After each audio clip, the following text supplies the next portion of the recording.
מכירים את השיר? דומם שטה תיבה קטנה. השיר הזה שנכתב לפני כבר יותר מ100 שנה מתאר מציאות פסטורלית ונינוחה, כאילו משה הקטן בתוך התיבה, והתיבה שטה לה על גלי היאור. אבל בעצם, אם מסתכלים בפסוק, כתוב שיוכבד הניחה את התיבה בסוף. סוף, לפי רוב הפרשנים, זה צמחייה שצומחת בנהר. גם לפי פירוש רש"י על הגמרא זה כך.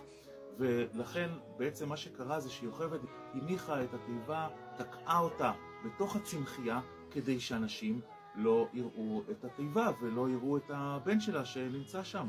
אז איך בת פרעה ראתה את משה? פשוט היא ירדה לרחוץ בתוך הנהר, ולכן היא ראתה. אנשים שהלכו בשפת הנהר לא ראו את התיבה, רק בת פרעה.